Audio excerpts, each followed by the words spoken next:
භාවනාව වගේ එකකින් පින්වත්නි ඔය කරණීයමෙත්ත සූත්‍රයේම තියෙනවා මෛත්‍රී භාවනාව වඩාගෙන යනකොට ගබ්බසෙය්‍යම් පුනරේතීති ගර්භයකට එන්නේ නැතුවම නිවෙන්න පුළුවන් කියනවා. දැන් මෛත්‍රී භාවනාව වගේ එකක් අපේ ගෙවල් වල නිතර අපි පුහුණු කරනවනේ. එතකොට මෛත්‍රී භාවනාව කරාම නැවත ගර්භයකට එන්නේ නැතුවම නිවිල යන්න පුළුවන් තැනක් තියෙනවා කියනවා. අපිට මේ හිම එකක් හම්බෙලා තියෙනවද? හම්බෙලා නැහැ. ඒක හේතුව තමයි මෛත්‍රී භාවනාවම විදර්ශනාවට හරව ගන්න අපිට තේරෙන්නේ නැහැ. දැන් අර මං කිව්වේ කුසලයේම විදර්ශනා කරන පංචස්කන්ධයට අල්ලලා කියලා. අකුසලයට විදර්ශනා කරන පංචස්කන්ධයට අල්ලලා. එතකොට මෙතන අපිට තේරෙන්නේ සම්මාදිට්ඨිය කොහොමද මාර්ග ඵල සම්පූර්ණයෙන්ම සම්මාදිට්ඨිය හදාගන්නේ කොහොමද කියලා ඒ කොහොමද කියන කාරණය අපේ අධ්‍යාත්මය තුලින් අත්දකින්න විදිහ අපිට කවුරුවත් කියලා දෙන්නේ නැහැ. ඒක හරිම ප්‍රායෝගිකයි. දැන් මෛත්‍රී භාවනාව වඩන කෙනෙක් ඒ මෛත්‍රී භාවනාවම විපස්සනාවට හරව ගන්න විදිය දන්නේ ගොඩක් අය. ඒක තේරෙන්නේ නැහැ. ඒ ඇත්තටම විපස්සනාවට හරව ගන්නකොට තේරෙනවා මෛත්‍රිය වඩන මිනිහෙකුත් නැහැ, වැඩිච්ච මෛත්‍රියකුත් නැහැ කියලා තේරෙනවා. මේ සියල්ල තුල හට ගැනීමයි නිරුද්ධ වීමයි. ඒක සම්පූර්ණයෙන්ම අධිකරණයට තියෙනවා යං කිංචි සමුදය ධම්මං සබ්බන්තං නිරෝධ ධම්මං. සියල්ලම හටගෙන නිරුද්ධ වෙනවා.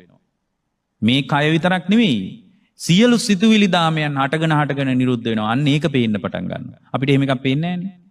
දැන් ඔකට ලස්සන සූත්‍රයක් තියෙනවා. ඒ දේශනාවේ කියනවා දැන් අපිට ප්‍රකටව පේනවා මේ කය නම් වැය වෙලා යනවා. හටගෙන නිරුද්ධ වෙනවා කියලා පේනවනේ කය. නමුත් අපිට ඊතුරු ක්‍රියාවලිය හටගෙන නිරුද්ධ වෙනවා කියලා අපිට පේන්නේ නැහැ පින්වත්නි. ඒක හරියට පහනක් පත්තු කරාම පහනේ තෙල් අඩු වෙනවා කියලා ඔබට පේනවද නැද්ද? පේනවා. තිරයත් පත්තු වේවි සම්පූර්ණයෙන් තිරේ ඉවර වේගන යනවත් පේනවා. ඒ වගේ මේ කය ඉවර වේගන යන එක නම් පේනවා ඇත්තටම. කය ඉතින් පොඩි කාලේ මෙහෙම නෙමෙයි හිටියේ දැන් මම වෙනස්ලා ඔක ඔක්කොම පේනවා කයේ වෙනස් වීම නම්.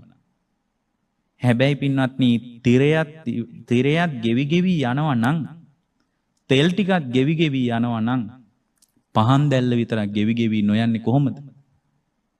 හරි ගැඹුරුයි ඒක. පහන් දැල්ල ගෙවි යනවා නම් පහන් දැල්ල නිසා ඇතිවෙච්ච ආලෝකය හටගෙන නිරුද්ධ වෙන්නේ නැහැ කියලා කියන්නේ කොහොමද? එහෙමනම් සියල්ල තුලම හටගෙන නිරුද්ධ වීමක් තියෙනවා. ඔකට කියන්නේ උදේවැය දකින්නවා කියලා. උදයබ්බ ඥානය කියලාත් ඔකට කියනවා. එතකොට දැන් අපිට තේරෙන්නේ පහනේ තිරෙත් ඉවර වෙනවා, තෙල් ටිකක් ඉවර වෙනවා කියලා විතරයි. හැබැයි ගැඹුරින් බලනකොට තේරෙනවා පහනත් ගෙවි යනවා නම්, තෙල් ටිකක් ගෙවි යනවා නම්, තිරයත් ගෙවි යනවා නම්, ඒ පහනේ දැල්ලත් එහෙමනම් ඒක දිගට පවතිනවා වගේ පෙනුනට ඒකත් හටගෙන නිරුද්ධ වෙවි යනවා. ඒ නිරුද්ධ වෙවි යනවා නම් ඒකෙන් ඇතිවෙච්ච ආලෝකයත් හටගෙන නිරුද්ධ වෙනවද නැද්ද?